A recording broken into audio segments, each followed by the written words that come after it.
Central banks, a topic which often leaves your audience scratching their head. What is it? Why is it important? Simply put, a central bank is essentially a bank which banks the banks. But this does not mean that you should be scared of an entity that can make and break economies, though I can understand why it would scare you. The fact is the central bank controls the money supply of a country, i.e., how much currency gets printed out and how much interest rates are. This video will help you understand just exactly what the purpose and role of the central bank is. So, what do gold and Bitcoin have in common? One is a precious metal, the other is a currency, maybe. The answer for both is the Federal Reserve Bank or central bank. One of the most important functions of a central bank is to control the money supply, regulate the value of the currency, and maintain financial stability. Bitcoin could possibly become America's central bank as it continues expanding in popularity. Though Americans don't necessarily rely on a single central bank as other countries do, they have faith in banks and financial institutions that comprise of the Federal Reserve. So, what is a central bank? Let's go over it together. For a country or a group of countries, the central bank is a financial institution that has privileged control over money and credit production and distribution. Monetary policy is usually formulated by the central bank, which also regulates member banks in modern economies. Inherently, central banks are anti-competitive organizations. Despite the fact that some central banks have been nationalized, they are often referred to as politically independent institutions. A central bank's rights and privileges are established and safeguarded by law even when it is not owned by the government. A central bank's legal monopoly status, which gives it the right to issue banknotes and cash, is its most important distinguishing feature. Only demand liabilities, such as checking deposits, can be issued by private commercial banks. A nation's or a group of countries' central bank is in charge of overseeing and regulating the monetary system and policy, as well as setting interest rates. A central bank's goal is to maintain a stable economy by controlling the amount of money in circulation and the availability of credit. Requirements for the banking industry are set by the central bank, such as minimum cash reserves required by banks in relation to deposits. Even in the case of failing financial institutions or entire governments, a central bank can act as a lender of last resort for them. Understanding the central banks. Although central banks' responsibilities vary greatly from country to country, their duties and the justification for their existence typically fall into three areas. To begin, the national money supply is under the direct control of central banks, which issue currency and set interest rates on loans and bonds. In most cases, central banks raise interest rates to slow growth and avoid inflation. They lower them to speed up growth. Industrial activity and consumer spending. Monetary policy is managed in this way by central banks in order to guide the economy and attain economic goals including full employment. The 2% to 3% rule. Most central banks today use an inflation target of between 2% and 3% as a basis for setting interest rates and implementing monetary policy. The Federal Reserve uses a variety of methods to keep member banks in check, including capital restrictions, reserve requirements, deposit guarantees, and other measures. They lend to banks and the government and manage the country's foreign exchange reserves. Last but not least, a central bank can act as an emergency lender to banks and other institutions in distress, including the government on occasion. By purchasing government debt obligations, the central bank offers a politically appealing alternative to taxation in times of fiscal need. The Federal Reserve is a good example. There are additional actions central banks can take in addition to the ones listed above. The Federal Reserve System, or the Fed, is the name given to the country's central bank in the United States. Reserve requirements set by the Federal Reserve Board, the Fed's governing body, can affect the national money supply. The economy's money supply rises when banks are able to lend more money because of lower minimum requirements. Raising reserve requirements, on the other hand, has the opposite effect of reducing the amount of money available. The Federal Reserve Act of 1913 established the Federal Reserve Banks of the United States. Liquidity is increased when the Federal Reserve lowers the discount rate that banks pay on short-term loans. As a result of lower interest rates, more money is available to fund the economy's growth. The Fed must be careful, however, because lowering interest rates can lead to inflation. And the Fed has the authority to alter the federal funds rate through open market operations. The Federal Reserve increases the money supply by purchasing government securities from securities dealers and providing them with cash. The Federal Reserve sells securities to move money out of the system and into its own pockets. The central banks of the world. The Bank of England and the Swedish Riksbank, both founded in the 17th century, were the first modern-day examples of central banks. Bank of England first acknowledged its role as the lender of last resort in the financial crisis of 2008. Early central banks like Napoleon's Bank of France and Germany's Reichsbank were established to finance costly government military operations, such as the First World War. This opposition was largely due to European central banks making it easier for federal governments in the United States, most notably Thomas Jefferson, to grow, wage war, and enrich special interests in their new country. A free banking period was established between 1837 and 1863, despite these objections, to allow state-chartered banks to operate freely in the early years of the country's existence. Created a national banking system with New York City as the central reserve city in 1863, which established a network of national banks and a single United States currency. In 1873, 1884, 1893, and 1907, the United States experienced a series of bank panics. As a result, in 1913, the United States Congress established the Federal Reserve System, which consists of 12 regional Federal Reserve banks spread across the country. Treasury bonds issued by the new Federal Reserve helped finance World War I and World War II. Because there was a finite supply of gold during the gold standard era, it was much easier to keep prices stable. Thus, inflation was easier to control because monetary expansion could not occur simply because of a political decision to print more money. A country's gold reserves were the primary source of currency for central banks at the time. They issued notes based on the amount of gold they had.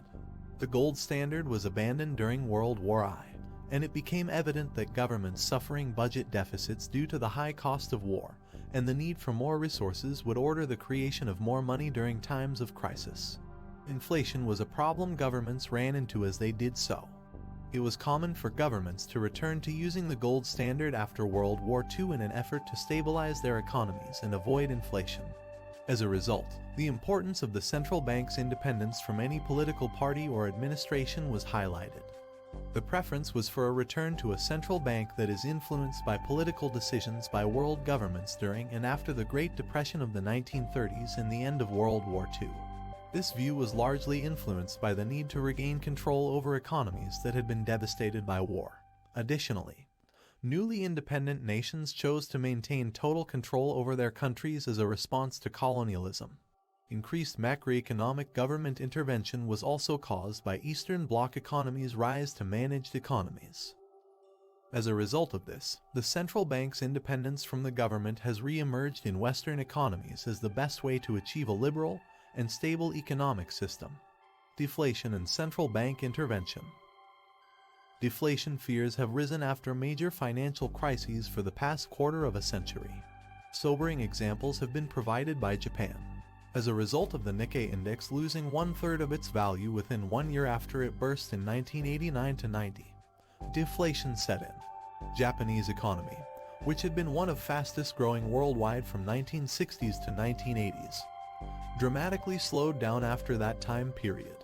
To the Japanese, the 1990s were the lost decade.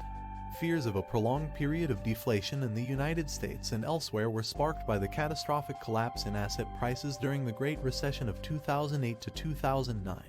In addition to the failure of Lehman Brothers in September 2008, the global financial system was rocked by the insolvency of numerous major banks and financial institutions throughout the United States and Europe, as outlined by the Federal Reserve.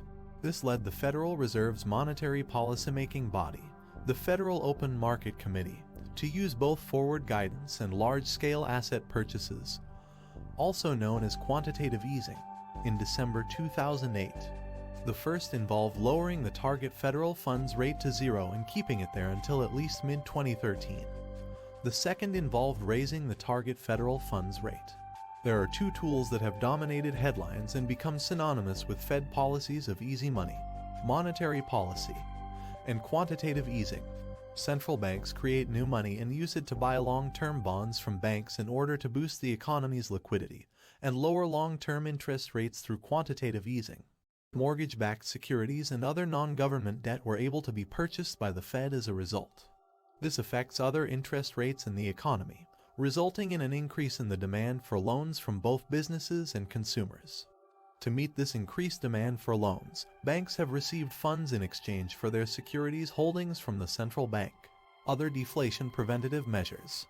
QE began in January of 2015 with the European Central Bank vowing to buy at least €1.01 trillion worth of bonds per month until September 2016 in order to stimulate the European economy. In late 2014, the European Central Bank made an unprecedented move to cut the benchmark lending rate below 0%.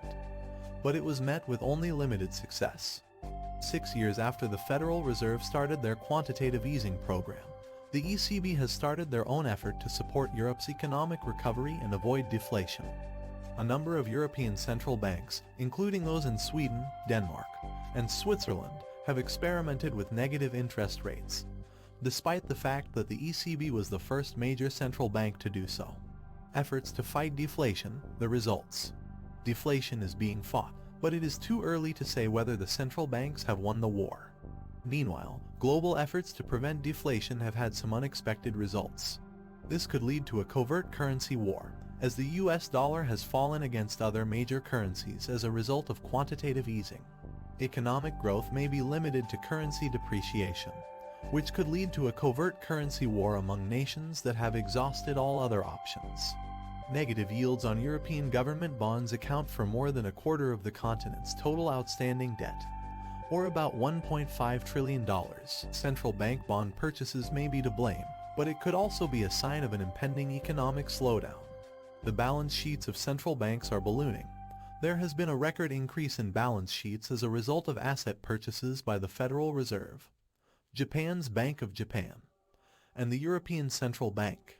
These central bank balance sheets may suffer as a result of their shrinking. Many non-government debt securities were bought by central banks in Japan and Europe. Direct purchases of corporate stock by these two banks, as well as large positions in exchange-traded funds, made the BOJ the largest equity holder of a number of companies, including the country's largest soy sauce producer, Kikkoman. 10. Central banks in the 21st century. Now, the Federal Reserve, the European Central Bank, and other major central banks are under pressure to reduce the balance sheets that grew during the recessionary buying spree. A flood of supply is likely to keep demand at bay if these enormous positions are unwound or tapered. Furthermore, central banks became the largest buyers in some of the more illiquid markets, such as the MBS market. It's not clear if there are enough buyers willing to pay fair prices to take these assets off the Fed's hands in the US, for example. Price collapse in these markets, coupled with widespread panic, is the feared outcome. A fall in mortgage bonds value means that interest rates associated with these assets are likely to rise, which will put upward pressure on mortgage rates and put a damper on the slow and steady housing recovery. The central banks could, instead of outright selling, allow some bonds to mature and refrain from purchasing new ones, which might allay some of the market's fears. But even if central banks begin to phase out their purchases, the market's ability to withstand such a long period of uninterrupted buying is still a question mark. While you may not know the answer to all of these questions, it's important to know what a central bank is and how it affects you.